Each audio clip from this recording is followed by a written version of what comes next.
My name is Dr. Rick Seguil. And action. Hey, Jay, this is Kirk again. Stress investing coping.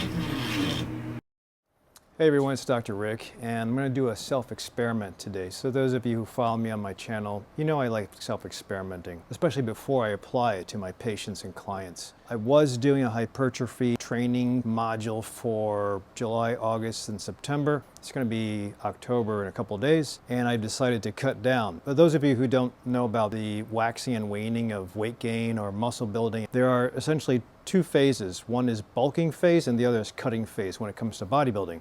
And you don't have to be a bodybuilder. In many cases with exercise or optimizing your health, I don't think you should be sticking to one diet and one exercise routine because the body learns to adapt. And sometimes you'll notice that, especially after the first of the new year, because anything that you deploy will work first and then it'll fade after about a month and you'll wonder, wait, why is it not working anymore? It's because your body's adapted to it. In the gym, there are things called Newbie Gains.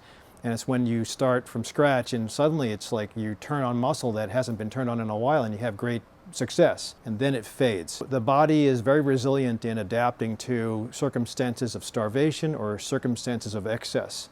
And in this case, where I was pushing as hard as possible to get muscle gain and strength, hypertrophy, over the last 3 months with a carnivore diet, I did gain excessive amounts of strength in the gym, and I think I put on mass. But the consequence is I also put on a little bit of fat layers. So now that I'll keep the strength, I'm going to try to cut down on some of the fat, the excessive fat that I gained while keeping the strength. And you can do both at the same time, but it takes a lot of training. So what I wanted to do today would be I'm back to fasting or intermittent fasting, and I'll do a video on that too. That's when you essentially skip breakfast. The reason for breakfast or breaking fast is to essentially take the food that you had from last night and then eat it again in the morning. No matter if you're plant-based or a carnivore person or a paleo person or a keto person, or if you don't care and just eat crappy food, the idea is that if you eat in the morning, you trigger your digestive enzymes and you trigger your pancreas. And the pancreas ultimately secretes insulin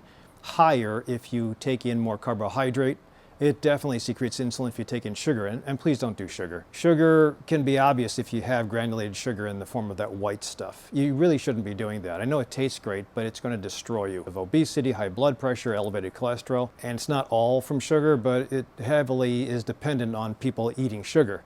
And sometimes it's not from the sugar that you pour, it's from the invisible sugar that you don't know about. For example, bread has a ton of sugar in it. Coke has a lot of sugar in it. Pop, high fructose corn syrup. A lot of the foods that you buy processed will have sugar too, that's hidden. So you really have to know about it. I think I did a video showing how a venti, no offense to Starbucks, but a venti, mocha, cafe, whatever they're called, it's got about 50 grams of carbohydrate. I have 20 grams per day at the most.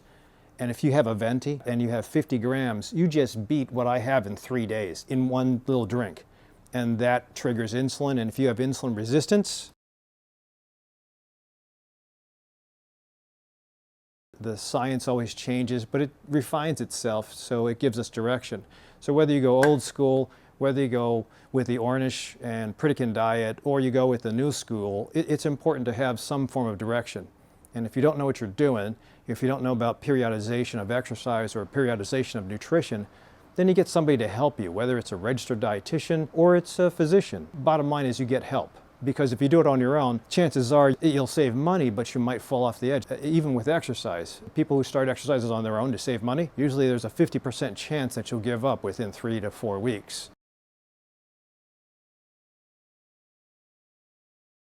We're going to check my finger stick today. I'm fasting. I haven't eaten anything since about 12 hours ago.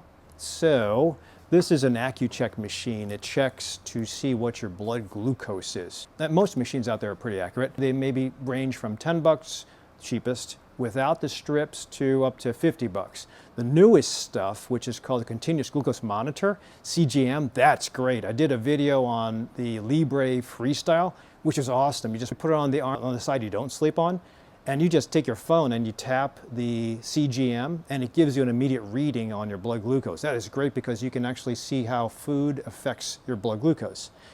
This is a rough estimate, but the best is going to be drawing blood from your blood vessel. That's just too much of a pain in the butt. This is a cheap way to do it, regardless of the machine you use, whether it's a CGM or a finger stick. Usually within about a minute, you'll see a reading thing of what your blood glucose is. So if I'm fasting, ideally, I'd like to see between 60 and 80. If I have higher than 80, then something is triggering my blood glucose to be secreted or made, even if I'm not eating anything. And I have patients that say, well, why is my blood glucose so high and I didn't eat breakfast? And let me answer that for you. The amount of stress that you're under can raise your blood glucose. So even if you're a keto person, a paleo person, or you're a carnivore person, even if you don't have carbohydrates, glucose, sugar, if your body senses that you're going to be going through fight or flight, it can make glucose out of protein.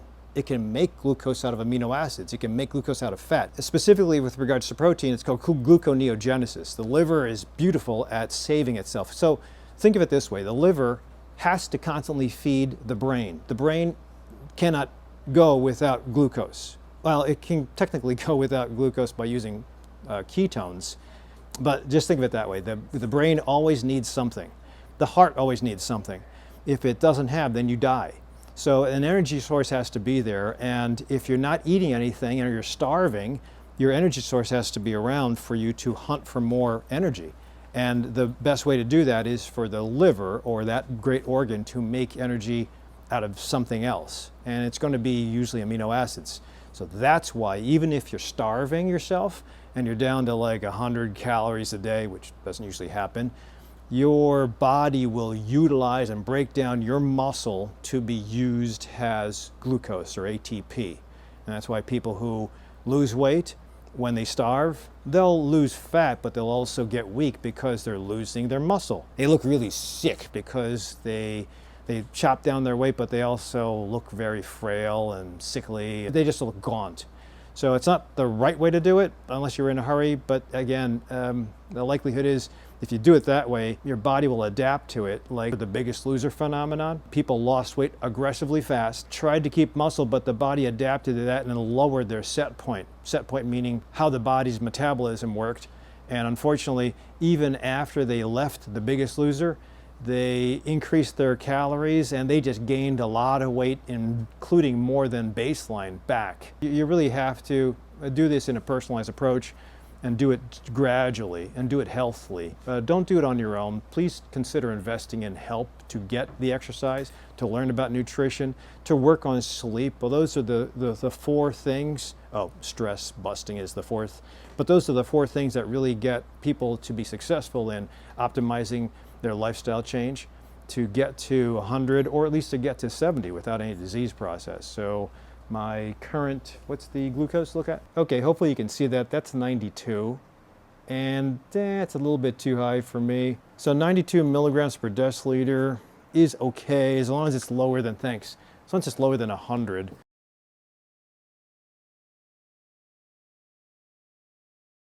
What did I have this morning? Oh, the other possibility, I doubt it.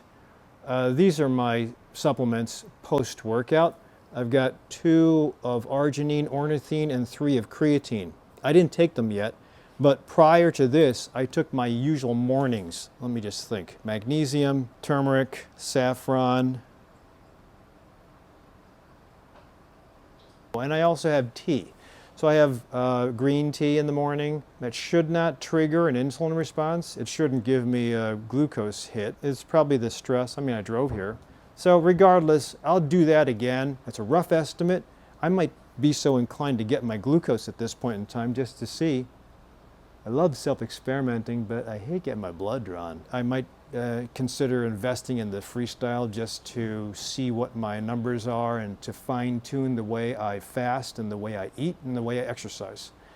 And that too can do it, because I just did about 20 minutes of my usual HIIT training in the gym, and that, I just thought about it, that 20 minutes of HIIT training in the gym can actually increase the sympathetic response, sympathetic tone, and that can free up some glucose or cause the liver to make glucose via gluconeogenesis.